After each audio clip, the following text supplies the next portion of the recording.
Reserve. The root of all our evil, it begins with the Federal Reserve.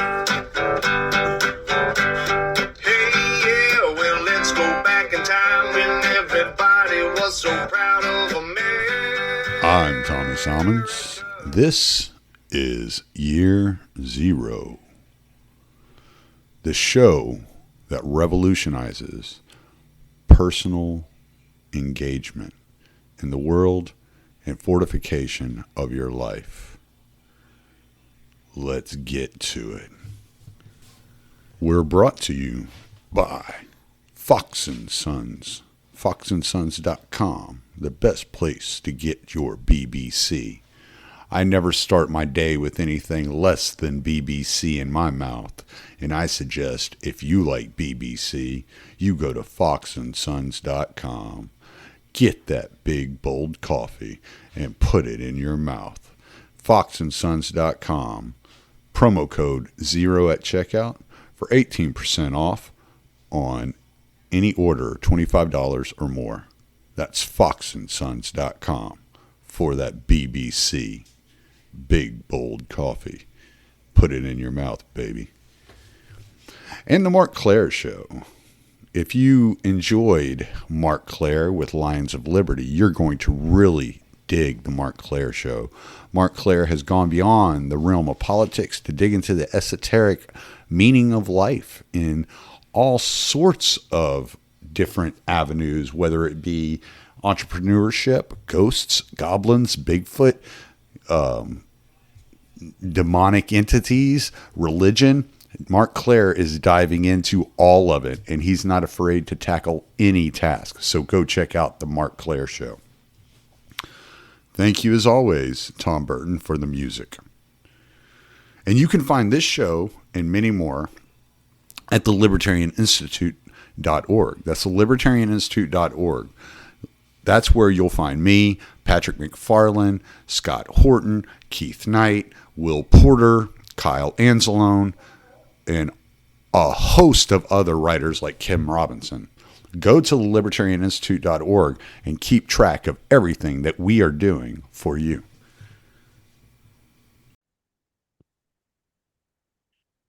Once again, my boy Adam Fitzgerald is here, the funniest man on 2-Bit podcast. Happy New Year there, Tom. Happy New Year, man. How are you doing? Yeah, not bad. Quiet holidays. As we were talking about before, a lot of people got sick, including me. And I'm very, somebody who doesn't get sick often. But besides that, the Middle East is on fire, and what else is new? Oh, man. Well, I'm thinking we can tie in this report on the Joint House inquiry into the Middle East today. So you're 9 chapters into this report on the Joint House inquiry of 2002. So in these 9 chapters, what have you figured out? Have you learned anything new? Well, no, it's been around for 22 years. So it's like, if nobody reads this is the problem, Tommy, is that 9/11 Truth Movement came right out early, out the gates, and basically said, well, don't believe a single word of the government. In other words, don't read the commission report, don't read the Joint House inquiry or any other intelligence report, such as Pent Bomb or Operation Encore, stuff like this. Well, if you're going to blame the government for obfuscation or even worse, complicity, well, how else can you convict them by not reading what they're putting out? I mean, I'm not saying that when I do these chapter readings, such as the Joint House inquiry, and I'm doing for the 9/11 Commission report and the Gerald Shea memorandum and other reports, the reason why I'm doing it is so that the public can understand what's in these pages and what's missing and what is not. And that's how we could put the puzzle pieces together. But if we're just not going to read anything, how are you going to convict anybody of anything relating to the 9/11 attacks? But the Joint House inquiry itself, I mean, if you read the totality of it, And I have the entire Joint House Inquiry uploaded on my channel in manageable, videos. So you have to watch a 4-hour video, right? Yeah.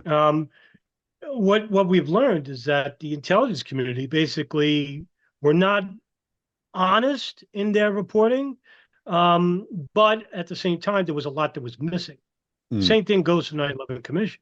So Um, were they just lying by omission, or were they just lying? that depends on which agency was being questioned. Now, for example, I made a podcast episode about the CIA who were interviewed by members of the Joint House.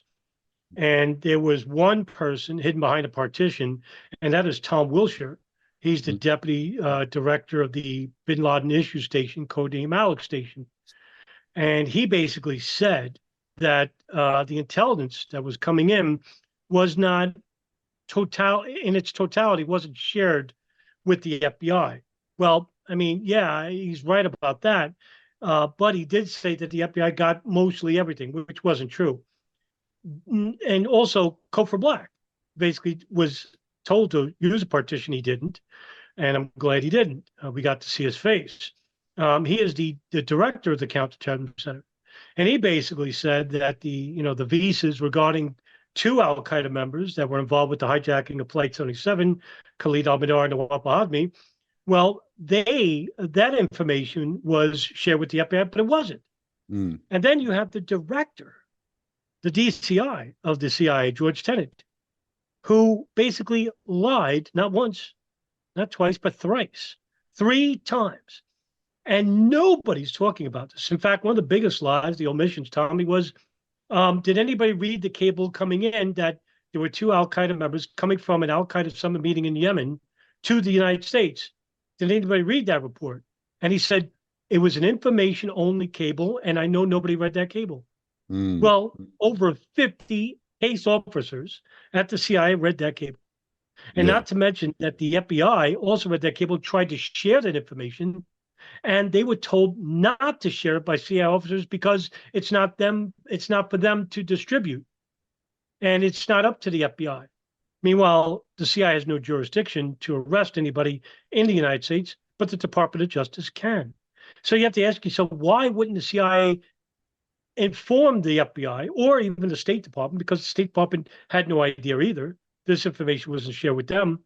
Why did the CIA classify this, shield this information from those authorities?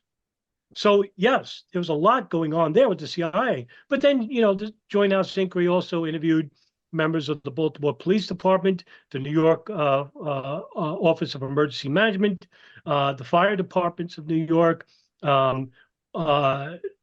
Justice Department, from all over the country. And so there was a lot of agencies that were interviewed. And a lot of them, had no idea what was going on. No information was being shared with interagencies because you have a long history of agencies hoarding information for whatever reason, whatever that is. So, a lot of these agencies didn't know what one hand was doing and the other hand was doing something else. Mm-hmm. So there was really no help besides the local jurisdictions, the local police departments, local fire departments, and this, the first responders. Well, they're basically, trying to work with each other, but it's hard to work with federal agencies who are hoarding information. And that's what I got from the Joint House Inquiry, was that if you can't connect the dots to government malfeasance or even complicity by not reading these reports, well, then what are you in this for? Are you in this just to say 9/11 is an inside job? I think that's pretty boring. Or all you are is a cheerleader. You're not a threat to anybody. It's the reason why you exist in the first place. And that's why the 9/11 Truth Movement and all media basically touched on things that were not very threatening to the establishment or the state or the intelligence services or even foreign governments, is because they did not tell you to read these reports. Because if you did, right from the onset, we wouldn't be in this position where we are right now in the year 2024. Which is basically very few people in the light, a lot of people in the dark. And of course, all these people that I mentioned from the CIA, just them alone, are still continuing to exist without any prosecution or harm from the public. And there's the reason why I exist in the first place, is to try to inform the public about what's going on and why I'm doing these chapter readings of these government reports and bulletins and documents and files. And I get people to ask me, why do you keep doing this? And I say, well, for one, it's actually a service to the public to read these documents, and two, that's how we're going to build a movement, which is an informed movement that can act instead of believe. Number one, you exist because you're fucking awesome, dude. Boy, credit, Charlie. God. All right. Thank you. Let's I want to cover a couple of things that you were talking about here. So when you, let me see, how do I want to dive into this? Well, let's start with compartmentalization. All right. So we know through what we have from like MK Ultra and Operation Mockingbird and all these operations of the 50s and the 60s, the 40s, 50s, and 60s, that compartmentalization was a huge ordeal, that the CIA didn't share documents in agency a lot of times. And so the question is it hubris that kept them from seeing this threat coming and not sharing with the FBI, with the NSA, with all these other, and not having this interagency kind of dialogue? Was that hubris, or were they functionally part of the plot? Like, that's kind of the two questions that you have to ask yourself in that situation, right? But that's a damning charge to lay on, right? If we're going to imply that the CIA had specific information regarding the 9/11 plot and wasn't shared, I can't go there yet because I haven't seen that information. Two, does it benefit them? Well, yes, in a way, yes, it does, because the CIA acts as an arm of the State Department. Well, the State of Israel, you mean? Well, yeah, that too, and also I'm just playing. But that's true. That's true. The governments of Israel, I would say, and also the government of Saudi Arabia, because we got rid of the threats to the Middle East regarding those two countries in, Iraq and Afghanistan, but also later on Syria and Libya under the Obama administration. Now, can I say hubris? You bring up hubris. I guess so. Look, is there malfeasance? Yes. Do I think very few people knew about specific information, say pre-knowledge of 9/11 attacks? Somewhere along the line, they heard it through a phone call. Maybe they saw specific documents that they recovered, or maybe, say, living next to the hijackers themselves and wondering what they're doing here and finding out what they're doing. I think that's a stretch. I got to see the information. There is no information that exists out there, but where there's smoke, there's fire. And I would say that the specifics regarding this lie at the hands of the foreign intelligence services. And the reason why I say this is that, one, they're out of the country. They're not here in the United States. They're back home in Saudi Arabia and Israel. Now, when it comes to domestic, Tommy, NSA, CIA, well, that's what I'm trying to find out. One thing I want to try and do this year more than anything is try to get a lawyer and try to work with either Jason Leopold, who's a FOIA master, and try to get a FOIA request to the National Archives regarding the NSA's wiretapping of the Yemen hub. And they started doing this in '96. So let's just say this is the backbone of 9/11 right here, in my opinion, because if Al-Qaeda was using this as their communications hub and they were talking about 9/11 and the NSA heard it, well, we can charge the NSA for withholding information that led to the greatest terrorist attack in the United States. And then we could really hold people in charge. Is that a wish? Is that a pipe dream? Yeah, but it's a really good fight to fight for. That's really the fight worth the effort. Now, the CIA, maybe they knew specifics. Well, if they did, it's classified, and they weren't shared with anybody besides the CIA. And I don't know who to go to regarding that type of documentation, if it exists. But at least with the NSA, the one agency nobody talks about, we can actually FOIA request their the wiretap of the Yemen hub in Yemen, and also bin Laden satellite phones from the early 90s, who I got Michael Scheuer, the chief of Alex Station in 1996, to basically state that, yes, the CIA knew about bin Laden and they knew about wiretapping his phones in the early 90s. So, I mean, I should have been what I do should these have men been talk about? clear. And I like, I should have been clear in my example. I was using CIA as an example. Oh, I'm not saying that the CIA had any foreknowledge because I don't have any way of proving that, as you pointed out. My whole point is if you know, like,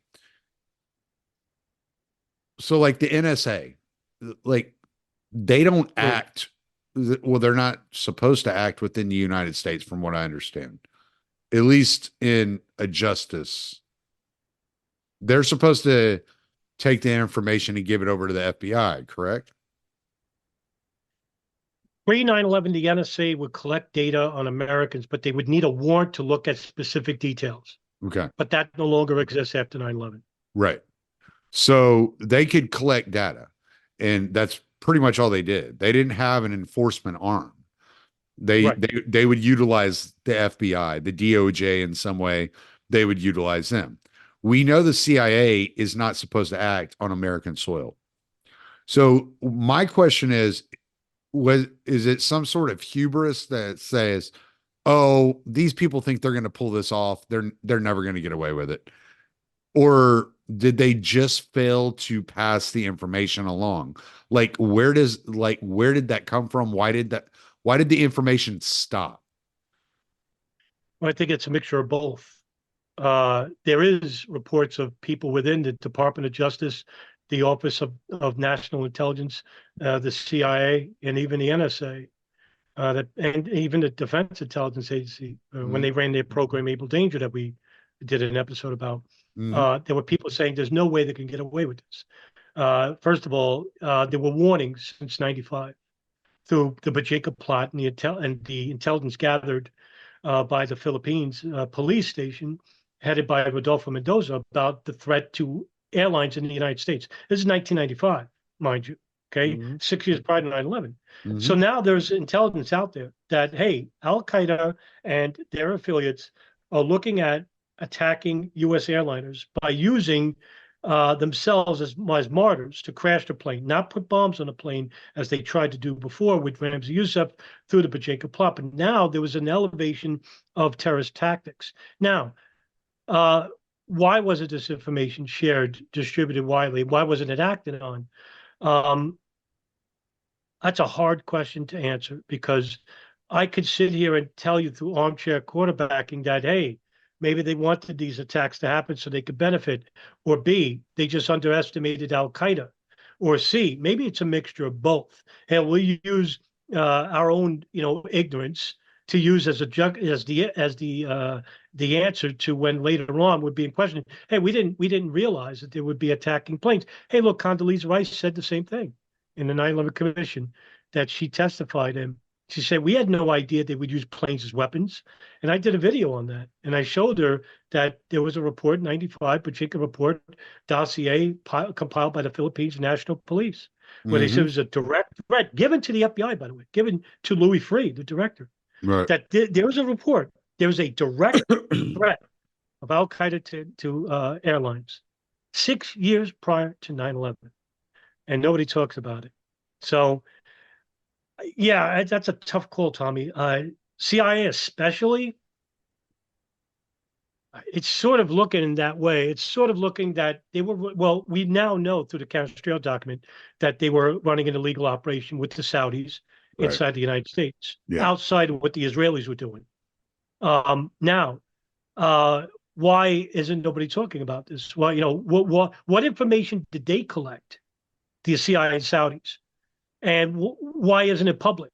Right. If they were commiserating, if they were using Saudi operatives like Fahad al-Tamari or Omar al-Bayoumi or Sam Basnan and Muassad al-Jarrah to closely watch Khalid al-Mihdhar and Wapa Hasbi in San Diego and Los Angeles, what information did the Saudis collect and give to the CIA? And did they give the CIA everything? That's another thing. Because when you involve another agency, intelligence agency, and they're foreign, you're acting on basis of faith that they're going to work with you. Now, the Saudis could have been, let's speculate here. Saudis could have collected information, maybe specific information regarding planes, attack times, whatnot, and didn't give it to the CIA because they said, well, you know what? Let these attacks happen, and we could benefit from it because they'll invade Iraq, which they were talking about in 1999 through the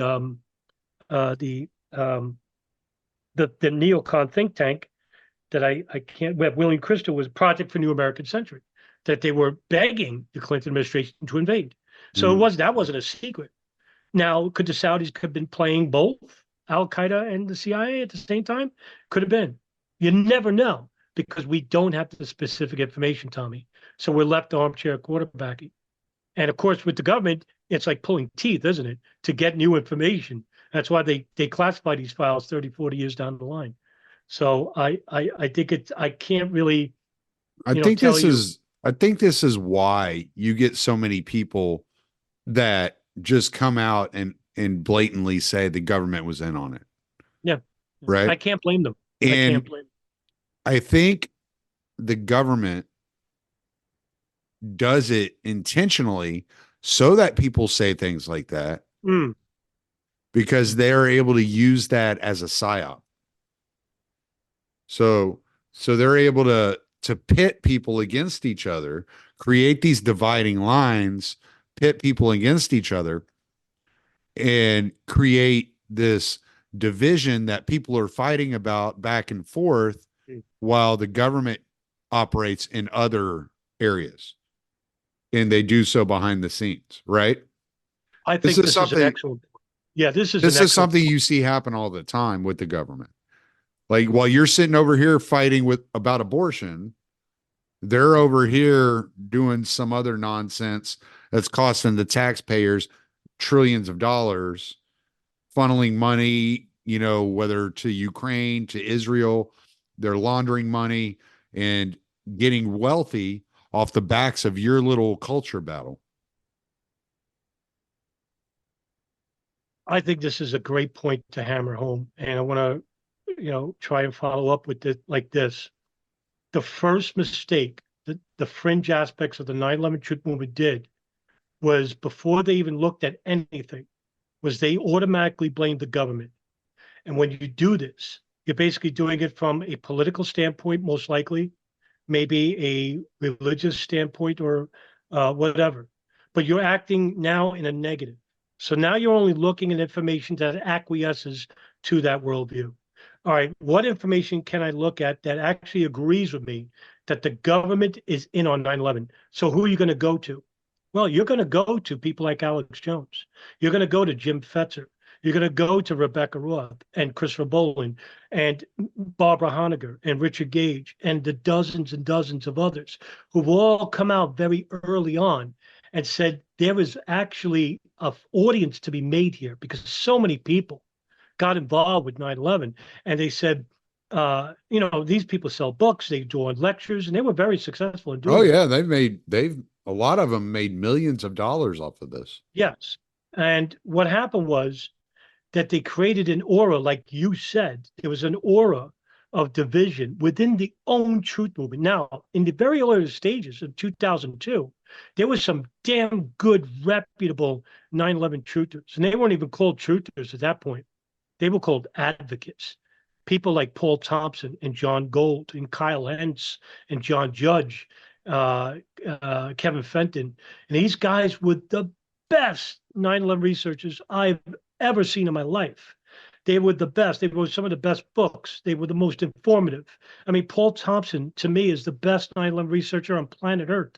He created the website historycommons.org. And for those who are not too old, historycommons.org was a database of historical events in human history, one of them being 9/11, where the entire database was filled with news articles and links from all around the world from associates and advocates that were working on that site. And they couldn't pay $50 a month anymore because they were so broke that the site is not functioning anymore except through the Wayback Machine. So to hammer your point home was that did say the intelligence services, manipulate the truth movement in a way where they maybe whispered in somebody's ear about a certain conspiracy theory, such as no plane crash at the Pentagon, which basically is the most acidic, the most divisional part of all the 9/11 truth movement, which fractured and destroyed the movement from within. I would probably say that's a good bet because I can't sit here and say who did it, who's at fault here. But people like Thierry Mason lives in France. And there's a story that I heard over the years through somebody that we both know, and I won't mention his name because, I don't know if it's really true, but the person that we both know is one of the best geopolitical researchers on planet Earth. And he basically told me in a phone call that Greg Palast, another legend, basically had a conversation with Thierry Mason. Thierry Mason wrote the book Le Pentgate, which was basically proposing that a missile hit the Pentagon, not a plane. Yeah. And what happened was Thierry Mason told Greg Palast that I wrote the book because I knew that thousands and thousands of people in the United States would believe it just to prove that they're stupid. Now, if that's true, wow, did he underestimate because millions of people believe it. Right. Now, that's a problem in itself. And what did that do? Well, it hammered your point. To go back to your point, it divided the truth movement. It destroyed it even. And I think that's what we could take away is that as soon as you say the government's in on 9/11, you automatically work from a negative because you are actually looking at information and all of it basically is, disinformation anyway, or outright falsehoods. And anything that comes from a government or even an agency that is in direct opposition to the government, you're not going to read it because you're automatically going to assume it's from the government and I don't have to read it in the first place. Meanwhile, that information contradicts this official narrative that truthers like to use and basically shows that, yes, hey, by the way, there was a couple of conspiracies involving 9/11 that were covered up. And they're covered up by who? Well, they're covered up by the disinformation purported by fringe 9/11 truthers and also propagated by who? The national media who interviewed these people. So it served not just these fringe leaders, but also to the services of the state and the intelligence departments. I look at stuff like that and I think about what we're seeing in our country today.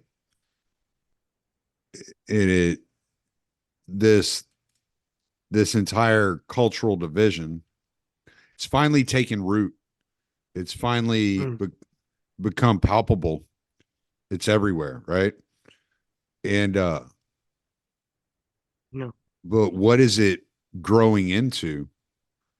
And I think about things like the amount of people that are flooding across the southern border.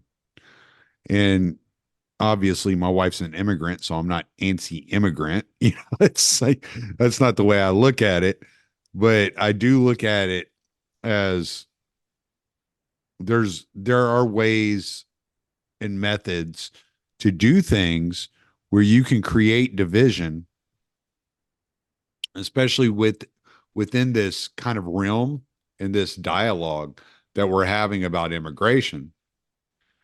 And you get so distracted by the nuance that you forget that you miss the forest for the trees, right? And somewhere in here, we're putting ourselves at risk by allowing such an influx of people that are not checked or undocumented into this country. Because whether we want to admit it or not, whether we want to believe it or not, there are still a lot of people, some for good reason, are pissed off at America. And it's very possible that we are in the process of watching another 9/11 set up because we're unaware of what's going on. And by making this argument about immigration instead of about how do we functionally operate on the border and how do we functionally check, like legitimately check and see people's intentions and get those intentions, then we can end up in a situation where there's the smuggling one way or the other, no matter who's behind it, of weapons or of explosives, some sort of terrorist attack across that border that's going to create even more division in the country because those roots have been so deeply laid within the nation that there's no saying, okay, this issue, whatever happened here, is a nuanced issue, and we have to look at this and figure out, kind of like what you've been doing with 9/11 for the last like 20 years, basically. There's not going to be any room for that anymore if something like that ever happens again because of the influx of migration across the border. Yeah, I think it's a burgeoning problem that is basically being allowed to happen. And I think, again, to acquiesce to your point that you raised, it's meant to do a twofold. One is to basically, yes, divide the American populace into political divides, into racial divides, religious divides, even, and basically cause division, chaos, even if you want to. Republicans, the fringe elements of the Conservative Party, for example, basically hopping all over this, mad, just mad.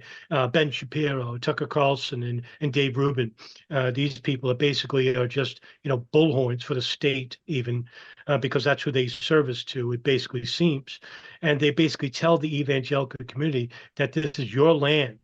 And don't forget about the immigrants who are based in this country, as you say, with your wife.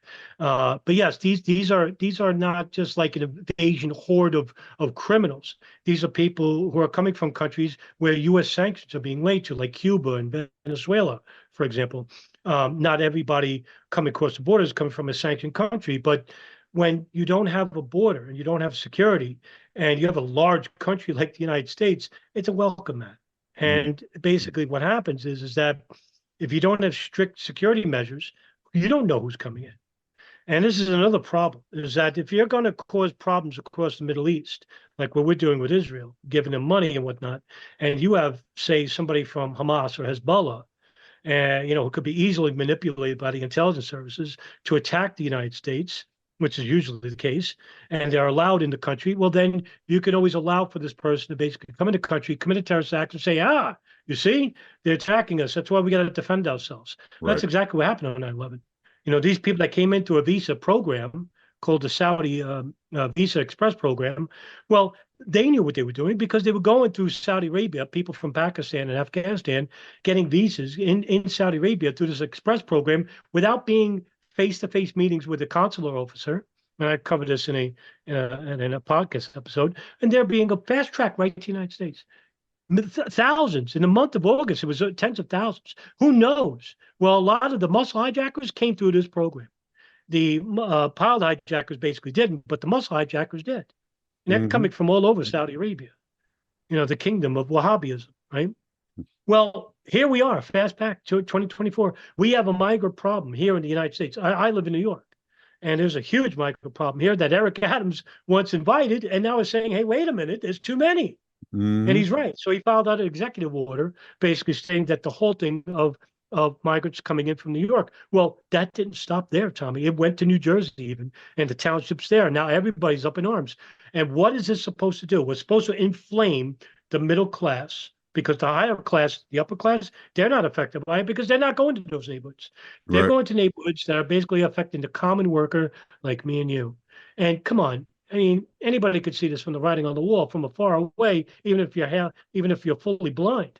You could see what's happening here, and that is causing discord to distract you from the bigger issues that are going to be happening right behind it. And I think that's going to be the case. Well, here we are, election year, Tommy, 2024. And I don't think Biden's being reelected. I don't think he wants to be reelected. I think he wants to retire. He's too tired. He's too old. And I think the Democrat Party basically destroyed themselves in the last 4 years, committing, Harry Carey or suicide, if you will. And I think the Republicans are going to win, and they're going to win by a landslide. I don't think it's going to be close. Now, I did make a prediction on 28-bit with Jason and I forgot the other guy's name. I'm sorry, Aaron, I think his name. Thomas. Um, Oh, Thomas, yeah, right? Aaron, yeah. Aaron and Mark, right? Aaron and Mark. Jason, And I think, Aaron, who else was on there with you? Thomas and yeah, Matt. Thomas was there. Yeah, Yeah, Thomas and Matt Harrington were was on there. there. Yeah. And I basically said that I'm going to stick with DeSantis. I think he wins, but Trump's got all the influence right now, and he's got a lot of votes behind him too. And it looks like he might win. And if that's the case, then the real problems begin, because that's when I think the next step up is the Iran war. And what just happened? Well, Israel just basically bombed inside Beirut, Lebanon, which is basically the connection between Lebanon, Syria, and Iran. Hezbollah will get involved, and they're going to be pushed to get involved. If that's the case, the U.S. gets involved, I had and seen then Iran. maybe you have information on this that I don't have. I had seen that there was a terrorist attack in Iran, but I hadn't looked at it. Do you know anything about that? No, I found out this morning, Tommy, and I posted the article by Yahoo that I had to run to work, and I saw that. I said, oh my God! And I go 100 people, 120 people are killed, 211 were injured. Right. Now the numbers could have gone up, but nobody took blame yet. Nobody took responsibility, and of course the people that want the clicks are basically saying Israel's behind it. Well, we don't know that for sure. Would they benefit from it? Absolutely, because that's what they want. But we don't know for sure, Tommy. We don't know. Yeah, but I mean, Hamas would also benefit. So, Oh, absolutely. it's like, all right, like we'll see. Yeah, there's definitely a couple of ways to look at that. Well, the MEK could benefit from it too. They're not basically friends with the Revolutionary Guard Corps there either. But nevertheless, somebody's going to take responsibility for it in the near future, whether it's manufactured or not. Yeah. All right, so let's kind of get back into the report. Sure. What else is going on in this report that maybe people aren't aware of that you're trying to cover and you're trying to bring awareness to? Well, I think the main takeaway here, Tommy, is basically that I want people to get more invested in reading government documents and reports, because one, you'll get to know what is true and what is not, and two, you'll find the missing holes. And when you do that, you'll basically correct the report and basically look for the information that's missing. All right, what is missing from here? So far from what I got away from the report is that basically from the lowest levels of the state governments, they had no idea about what the federal government had, because the federal government didn't share all their information, not even within the intelligence services. You also have the State Department. The State Department basically were on a need-to-know basis. Do you really want George Bush, who's actually a near imbecile, to basically know about specifics, and he's in front of a camera? You want that guy to basically on a need-to-know basis. Yeah, an attack might be coming, or he probably wouldn't even know that much because he'll fuck up a cup of coffee. But for the people that are not in front of a camera, more shrewd, people like a Dick Cheney, or even a Richard Pearl, for example, who's an associate of the Bush administration, who's a dual Israeli citizen as well, and a hawkish neocon and Zionist. Well, basically, they may not even know all the specifics. Why would they want to? Well, they need to know is basically for these attacks to be successful in order to profit and benefit from them. And that's exactly what happened. Now, I always talk about specifics. When I say specifics, I'm talking about time, date, place, who, what, where, and why, right? And I think very few people knew about specifics. And like I said, if anybody knew about the specifics, they're not in the country. They're outside.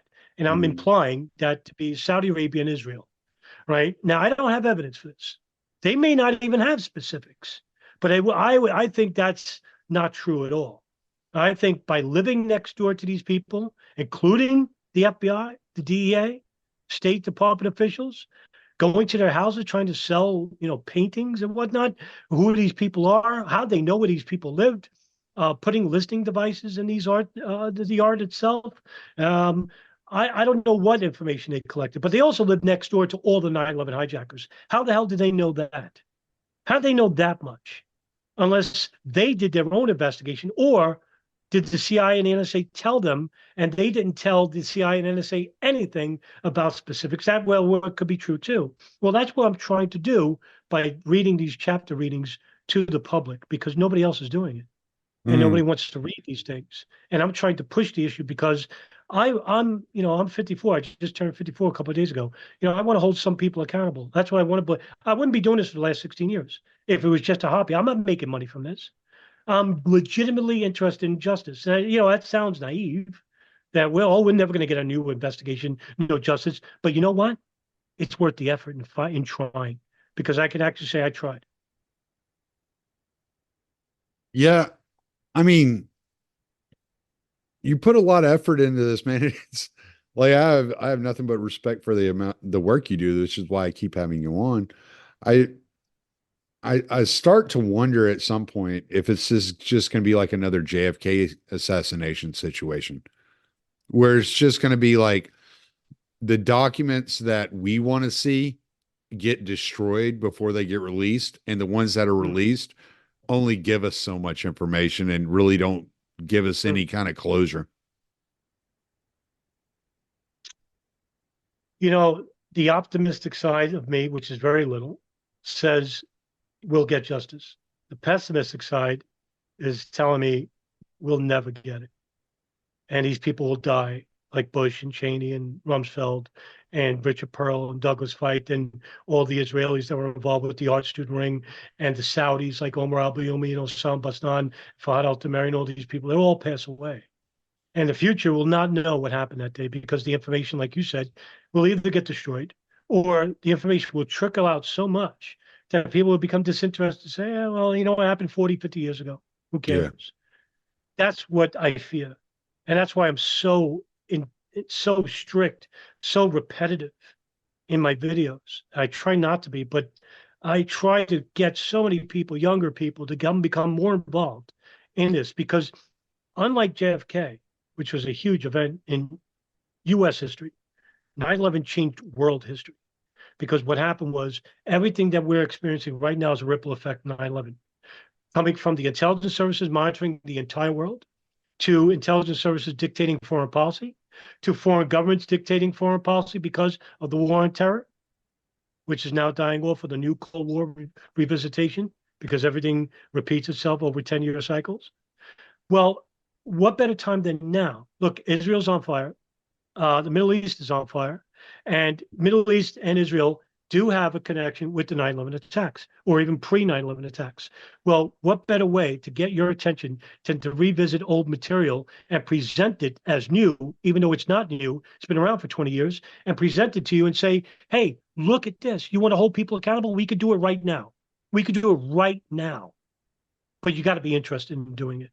We got enough people to want to be interested in doing it. But I fear, like you, I fear that this will end up like JFK if we do not get enough people involved, if we don't take action right away. And, yeah, it's easy for me. I do videos, I do chapter readings, I post videos and files, and I try to do my best. But the next step is what?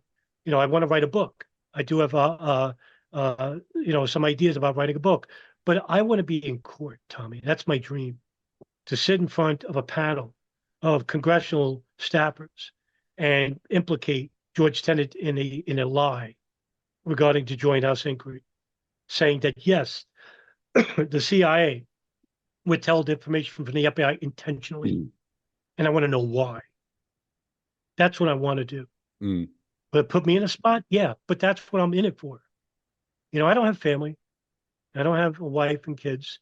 Mm. I could lose a lot, but it's worth it, I think. That's the next step.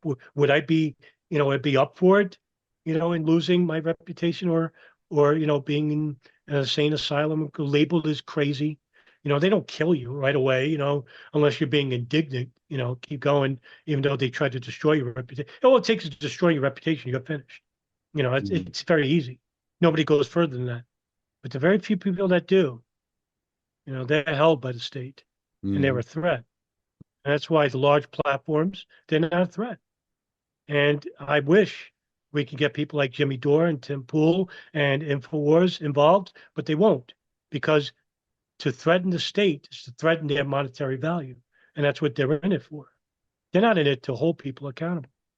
And, what really depressed me a little bit, and I try not to be depressed, but I constantly am.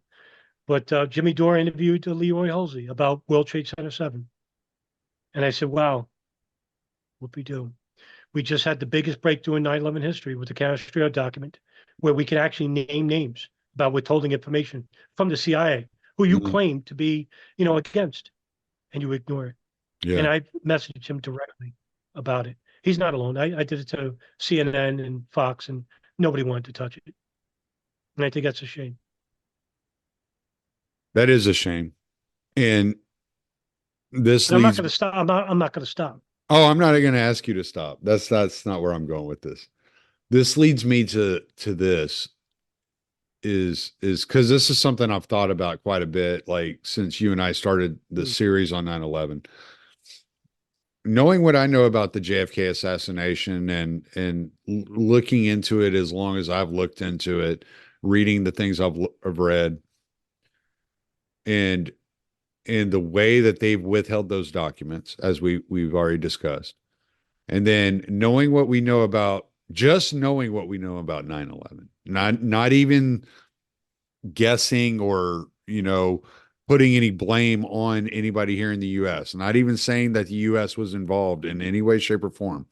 Just knowing what we know about 9/11 and the resistance that the US government gives in revealing all the details that of 9/11 and what was going on. What does that say about the United States government? They're complicit in withholding information from not just us, the public, but more importantly, from the victims' families who are suing the Kingdom of Saudi Arabia currently. I cannot tell you how much contempt I have for the Bush administration, the Obama administration, the Trump administration. Trump actually used his Attorney General Barr to basically tell the victims' families that we're not giving you information, we're classifying it. Biden administration, at least one of the few good things he did was basically release Executive Order 110140, which was release of Operation Encore files, which was the FBI follow-up to the Pempalm investigation. And nobody's reading this. I'm currently still reading. It's 14,000 pages, but I'm about 2,000 pages away from finishing it. And I have a lot of documentation there, and I did videos on that too. And it shows that the government is actually uh, withholding a lot of information because they didn't release everything. And they released some of the Operation Encore. Why not release everything? Why not give the victims' families and their lawyers like Motley Rice or Creedler and Creedler, why not give them everything that they have regarding Saudi Arabia and their role in pre-intelligence for 9/11? Why? Is because the United States considers oil thicker and more valuable than blood. That's the reason why. That's a damning charge, but I'm willing to make it because I've interviewed a former FBI agent out of Phoenix named Ken Williams, who did a report, an infamous report called the Phoenix Memo, which was warning certain people in the FBI that there were people, terrorists or affiliates of Al Qaeda, affiliates to bin Laden, training at flight schools in Scottsdale, Arizona, which is home to the most flight schools in the country, Mm-hmm. and saying that they're willing to fly these planes and crash them into targets. And we feel that more people in the FBI need to know about this. But nobody read the report and went to very few people. Bush actually knew about the report in 2002. So, it just goes to show you that there's a lack of accountability when it comes to the State Department regarding that they had enough intelligence to thwart the 9/11 attacks, but they didn't act on that intelligence. And not only that, it not just in 2001, but in the years 2000, 1999, and 1995, where there was threats to military, to the airline industry, and that there were threats in the border, like we're having now. Were those threats taken on? Were those warnings taken action on? No. And that's why the attacks were successful. Now, I'm not going to go on your show right here and say, well, the migrant problem is going to lead to a terrorist problem. I'm not saying that. There may Right. not be any terrorism whatsoever, but it leaves open the door to you don't know who's coming in. Right. And if we don't know who's coming in, we're having a major problem because That's a huge concern. yeah, it's a huge concern because I'll even speculate and say, let's say the intelligence services know that someone from Hezbollah or Hamas are coming in the country and that they're coming in the country to commit a terrorist action because maybe they're monitoring this person and they just let him in the country to do a terrorist attack and then say, aha, you see, we now got to attack Lebanon or Iran Right. because this person's from that country. Well, Exactly. isn't that the benefit of who? Benefits who? Israel and the United States. Hmm. That's not anti-Semitic to say so. Well, in another thing I think of too is you just made the comment that there were documents and there was information that said that there would be a plane attack on the World Trade Centers and there'd be a border attack, right?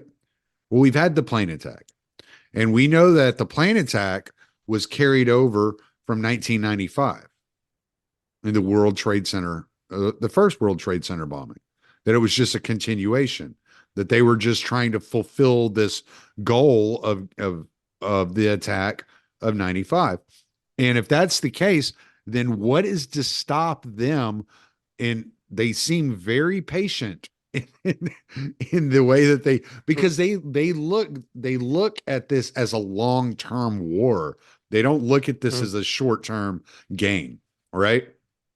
And and so it would not be surprising if that information that was gathered back in 2000 came true today. It wouldn't be out of character, and it would not affect their intent at all.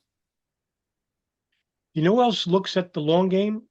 Not just terrorist groups, but also foreign policy analysts in the State Department. They Mm, look at years like 30, 40 years down the line. What right. would this look like if this attack took place? And what war, how many casualties, how much money would be involved, long strategy, long-term strategy. Al-Qaeda and Al-Qaeda affiliates basically saw, they don't have a military. So they wait, they're patient in attacking at the right time. While at the same time, it just so happens with every terrorist event, before it even happens, that the intelligence service is always right over the shoulder, right close by, sometimes involved with an operation by having a mole, maybe sometimes, and feeding back information to get specifics, or maybe living amongst them close by enough to gather intelligence and about specifics. Well, that very well could happen. But at the same time, it's not like they're caught by surprise, which is what the State Department always uses as the excuse. Oh, we had no idea they were going to use, like Condoleezza Rice. We know they were going to use planes as weapons. We didn't know that they were coming across the border. We would have stopped the Visa Express. Well, by the way, they ended the program in 2002. Right. Coincidentally. Then they implement strategy after. In fact, it's like, you live in a neighborhood where there's a lot of, car crashes and whatnot, and you try to get a stoplight put in to, for safety, and there's a board meeting saying, well, let's see how much money we put in. All of a sudden there's a death. And then, all right, now put the light on. Well, it's too late. Somebody died. 9/11 is the greatest example of all. We had the intelligence way prior, years prior, that we could have, thwarted these attacks. I'm not saying this. Thomas Drake, the former senior executive of the NSA, said this, and so Mhm. did many others within the FBI. They all coming out saying, yes, had we had the actionable intelligence acted on, we could have prevented 9/11. So there's no excuse there. So now the question is, why didn't they? Well, that's the question we want answered, right? We want to know why. Well, that's a hard question because nobody's talking. And, it's like pulling teeth. Well, if that's what we have to do, then that's what we have to do. But time is not on our side, Tommy. That's another thing, too. With each day, passing day, is an each day lost, and the passing months and then weeks and years regarding the terrorist attacks September 11, 2001. And sooner or later, we're going to have a new generation that wasn't even born then, basically saying, what on 9/11? And it'll Well, be lost in time. well, and they used the attack to basically wage war on the freedom of Americans through the Patriot Act. Hmm. Basically, in general, doing nothing in order to stop future terrorist attacks. Nothing that they have done in the through the Patriot Act has shown any evidence of thwarting any kind of future terrorist attack.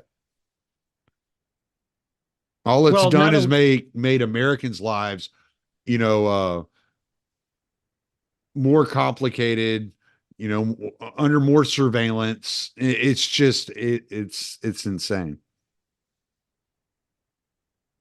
the Patriot Act, which was signed in October of 2001, expanded what it created multiple. There's multiple avenues that we could talk about, but I'll keep it simple. I'll try.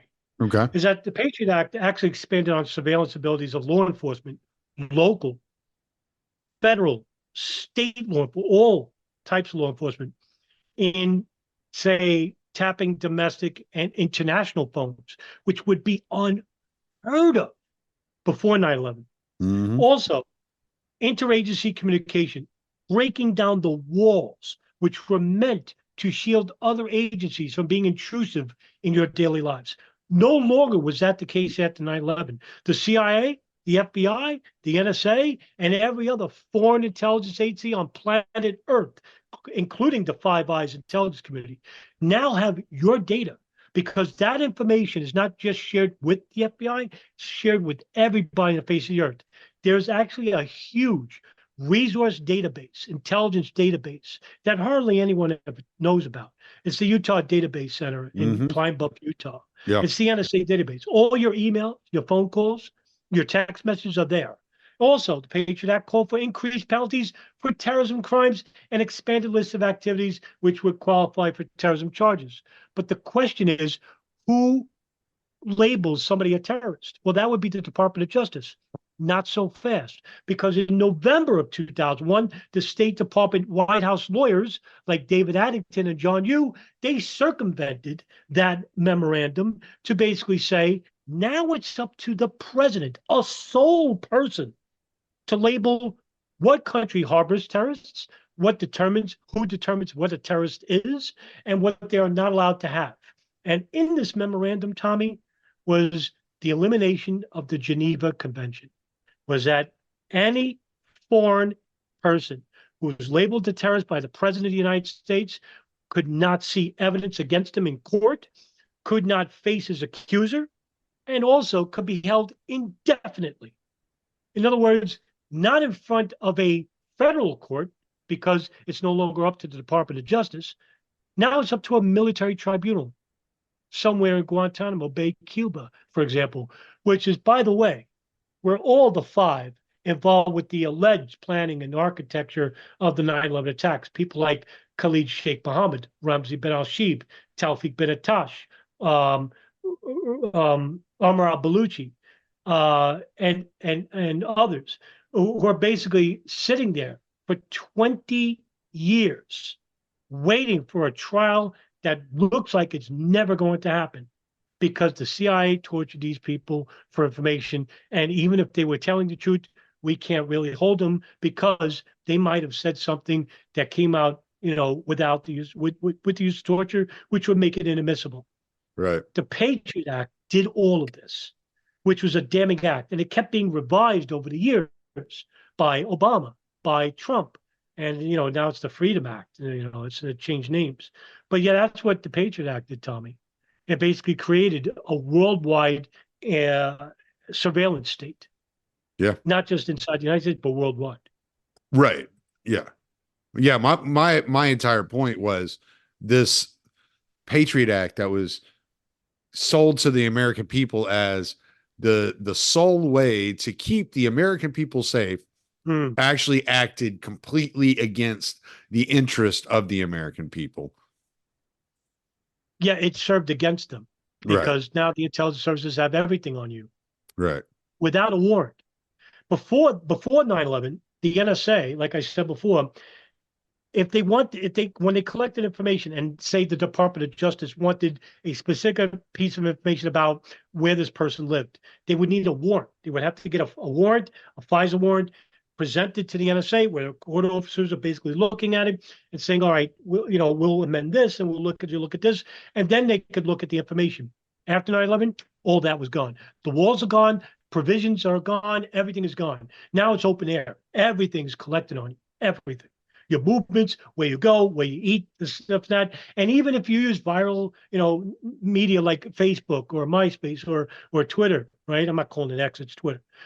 All that information, that data, is actually sold to the United States. Mm-hmm. That's why they interviewed the guy who owned Zuckerberg, Mark Zuckerberg, who owned Facebook. He went before the committee itself, Senate's committee, and basically had to testify, saying that yes, Facebook did collect information, and we did share it with the State Department. In other words, intelligence services. Mm-hmm. They were very much interested in where is this person going? What movies is he seeing? What why would they need that? Right. Do they need that to keep you safe? Or do they need that where somewhere down the line, maybe they could use it against you? They're holding up a pattern here. Yes, Tommy, it went to the service against the interest of the American public. Excuse me. So when you look at the totality of everything you've learned about 9/11, about the repercussions of 9/11, about the world since 9/11, what conclusion do you come to? Not necessarily about who was involved or who's responsible or anything, just about the world in general, about the United States in general, about the future in general. What are your conclusions about what's to come? What a question. I'll answer it like this, Tommy. I learned something over the years, a thing or two about 9/11, is that after reading hundreds of books, thousands of documents, watching thousands of videos, I come away with this. I don't know anything about 9/11. It may sound profound to you, but I don't know anything. When I say that, I mean in the way that we know this much, that much. What do I really know? Do we know the method? Do we know who's behind it? Do we know specific information relating to pre-intelligence? No. We just know that terrorists took over planes and crashed them into the World Trade Center, Pentagon, and Shanksville. What little information that we have at our disposal is that there were intelligence services involved with monitoring these people. What did they collect? I would say to you, and it would make sense to what my answer is, why I said that. I would say to you, the answer is absolutely enormous. I'm speculating here, but I'm willing to be a little bit convicted in this, in that the NSA were listening to bin Laden since the early 90s. They were listening to the Yemen hub in 96. Phone calls every day for 6 years. God knows what they collected. And it's not me just saying this. Michael Scheuer, who I mentioned before, was the head of the bin Laden issue station. And he said that the NSA was the gold mine of intelligence because they heard everything. Now, if they heard everything, imagine what the CIA had. They had base stations all around the world. They were monitoring the Yemen hub. They were monitoring bin Laden probably since the 80s, right? At least we know the early 90s, right? What did they collect? Now, the Saudis What did they collect on bin Laden and Al Qaeda over the years? How about inside the United States regarding Khalid al Minar and Nawaf Hazmi? I could thousands, maybe tens of thousands of documents and files. The Israelis who had over 200 people living next door to the 9/11 hijackers in Florida, in Virginia, in San Diego, in Los Angeles. What the hell did they collect regarding monitoring the FBI, the DEA, State Department officials? My God, the amount of information is staggering. I can't even put into words the hundreds of thousands of documents and files that they might have at their disposal.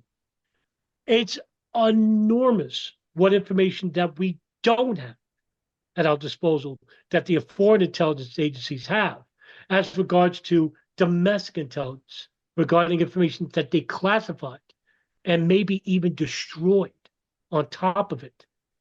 That's why I say I know nothing about 9/11.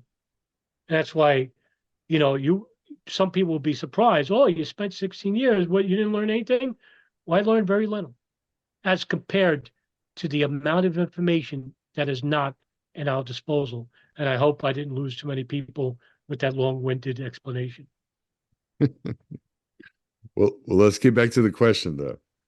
What does that lead you to conclude about our future? That I hope they're not persuaded by disinformation because the presenter is somebody that you can get along with on the TV. The fight for information is the worthy fight to force the government to basically pressure them to release information. That's a worthy fight. Hmm. My hope, my dream is to have enough new people involved with 9/11 that we can have a new investigation of sorts. But in the future, Tommy, to take away, to learn, to use 9/11 as the example, is that in the future, more illuminated, more intellectual youth will arise and say, look at the mistakes that these people did in 9/11 Truth Movement, and let's not make those mistakes.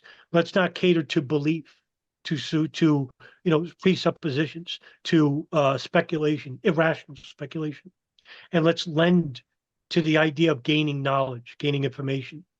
In order to do that, you need to attack the federal institutions in gaining that information. And yeah, you may lose that fight, but it's a worthy fight. Right. And you won't regret it. And you'll live soundly because you could tell, that it was a worthy fight. And you could tell your kids, if you have any, that, yeah, at least I tried to make a better future. Well, all right, man. Plug away, my man. I'm very, very easy to find. I'm not just 6'10", Adam Fitzgerald, just put 9/11 in the Google search bar, I come right up. If you're on Twitter, X, I call it Twitter.